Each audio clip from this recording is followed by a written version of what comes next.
sou Paulo Oliveira, de Jundiaí. Hoje é dia 24 de março de 2020, terça-feira, primeiro dia da quarentena no estado de São Paulo. E hoje nós vamos falar com vocês sobre o liberalismo no Brasil, dos séculos XVIII até o século XXI.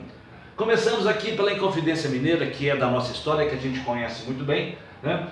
Aqui temos um quadro do Pedro Américo, representando aqui o esquartejamento do Tiradentes, que foi o nosso primeiro herói na tentativa da liberdade. A independência aconteceu em 1822, a gente sabe disso, e foi assumido o imperador absolutista. Era comum, né, naquela época, e não podia dar certo no Brasil com a tentativa de ser liberal, não deu mesmo, né? Em 1831 o imperador abdicou, o filho era pequeno, então houve um período regencial. E nesse período regencial houve a mudança, né, houve a fundação do Partido Liberal em 1831, né? E a maioridade do imperador foi determinada em 1840, ele governou até 1889. Foram 49 anos de governo imperial. Ele não preparou o seu substituto, então, naturalmente, em 1889, houve a proclamação da República. O século XX não foi muito brilhante, houve o autoritarismo, Getúlio, né? Houve o comunismo, militares assumindo em 1964. Esse cara aqui, né, o Roberto Campos, que morreu em 2001, ele é considerado o maior pensador liberal brasileiro. Ele diz que nasceu, politicamente ele era socialista pela formação cultural dele, seminário e escolas de filosofia, mas depois ele cresceu, evoluiu e se tornou liberal. No final do século houveram tentativas de socialismo no Brasil, né? O pessoal dos partidos sociais, né? Tentando implementar o socialismo com a estratégia fabiana. Nós falamos disso ontem. O século XXI eu acho que vai ser muito mais brilhante, né, com o novo, com o João Amoedo, que começou já fundando o partido, e nós já estamos numa boa, um bom ritmo, né, para as eleições, né? Temos aqui o Gustavo Franco, que também é um militante muito forte do Partido Novo. O Paulo Guedes é o ministro da Economia, mas ele é liberal. Aqui estão os 3 livros que eu gostaria de deixar sugerido para vocês, se vocês quiserem entender um pouquinho do Brasil. Nós entendemos o Brasil que a gente aprendeu na escola, mas é melhor a gente entender um pouquinho mais do Brasil, um pouquinho mais profundamente, né, da formação da nossa cultura. Então são esses 3 livros aqui. Pare de Acreditar no Governo, do Bruno Gartchagen. São livrinhos fininhos, facinhos de ler, né, e muito interessantes e trazem muitas informações. Um outro um pouco mais, também é fininho, facinho de ler, mas é bem mais pesado em termos do que ele traz de informação, né? É o Sérgio Buarque de Holanda, Raízes do Brasil, onde ele fala da formação do nosso povo, né? Será que todos nós somos macunaímas? Dá uma lidinha lá. Não necessariamente você precisa concordar com o Sérgio Buarque de Holanda, mas é importante ver o que ele fala.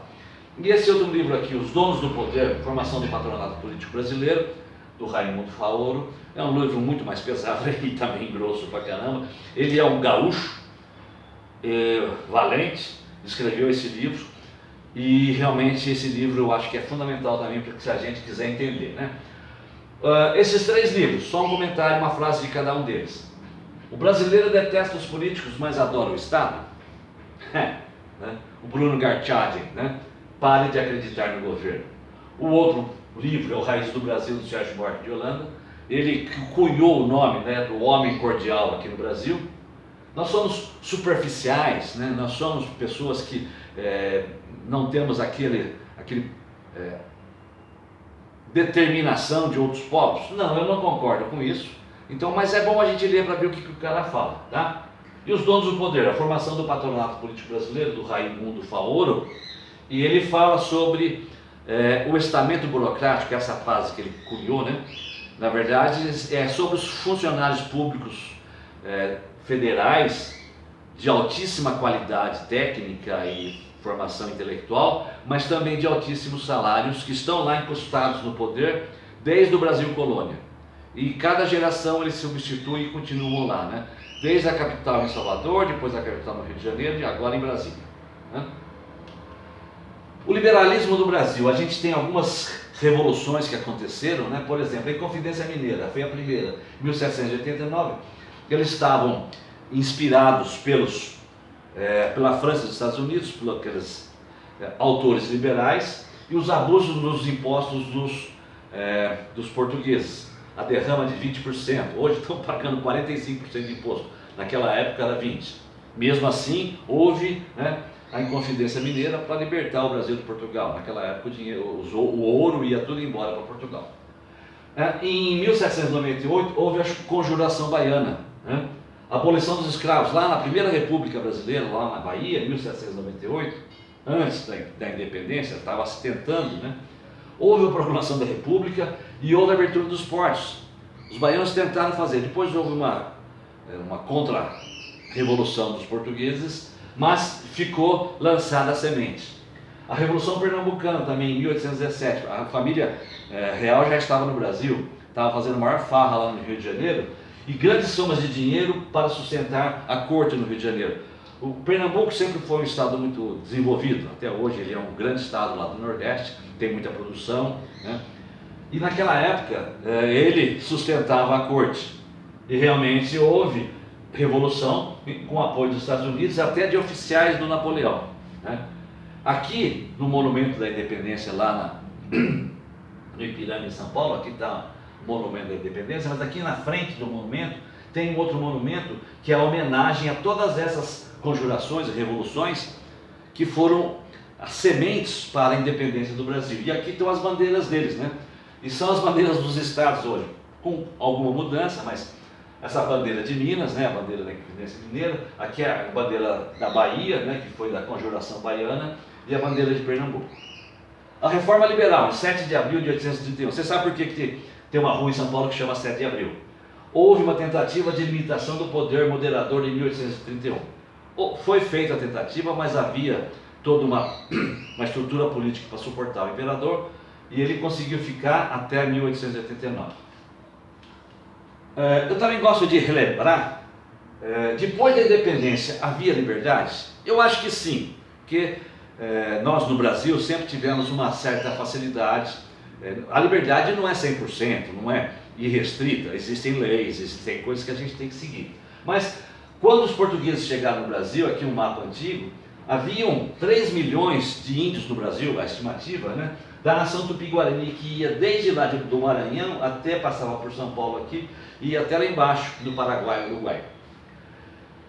Gosto também de lembrar que a fundação de São Paulo se deu em 1554 através de um colégio. Não é à toa que São Paulo é o maior estado da federação, porque ele nasceu através da cultura. A preocupação desde aquela época dos jesuítas era catequizar os índios para se tornarem católicos, né, cristãos, mas eles também ensinavam coisas, e isso foi importante. Mas São Paulo ficava aqui estamos aqui, né, na Serra do Mar, em cima, aqui no Planalto, e por causa disso ficamos isolados durante 200 anos. E criou-se uma coisa aqui que chama língua geral, que é uma mistura de tupi-guarani, português e espanhol. Uma língua que chama língua geral. Quando esse isolamento de 200 anos fez com que, quando os portugueses chegavam ou no Rio de Janeiro ou no Porto de São Vicente, que hoje é Santos, né, eles não gostavam de vir para São Paulo. Por quê? Tinha que subir a Serra do Mar, no lombo de burro, né, picados por mosquitos, flechados por índios, né, e não entendiam nada a linguagem dos paulistas caipiras, que era a mistura, né, muita palavra em tupi-guarani, muita palavra em espanhol, tal, é a língua geral. Então o Estado, Portugal, não atrapalhou o desenvolvimento e a cultura aqui no estado de São Paulo. E a gente tem um espírito empreendedor e de independência. Esse é São Paulo, né? Aqui o monumento às bandeiras, o espírito empreendedor de desbravar o sertão, de fixar o homem na terra, né? Então é essa a ideia, a história de São Paulo. A República, 1889, né? O imperador não havia preparado seu sucessor. Os 10 primeiros anos de República foram bastante confusos. Houve até uma hiperinflação quando o Rui Barbosa era o nosso ministro da Economia. Ele emitiu muito dinheiro, meteu muito dinheiro para ver se o país se desenvolvia rápido, e aí deu uma zebra. Nós estamos vendo alguma coisa agora em 2020, com o pessoal emitindo dinheiro aí por causa dos problemas do coronavírus. Esperamos que a gente não chegue na hiperinflação. Crise em crise, a gente foi até 1930, quando houve os problemas da Guerra Mundial, né? Houve o problema do Getúlio, dos nossos ditadores, né? As revoluções comunistas, até o pessoal dos militares tomar o poder em 1964. Obrigado, pessoal. Essa é a ideia rápida do liberalismo no Brasil. Obrigado.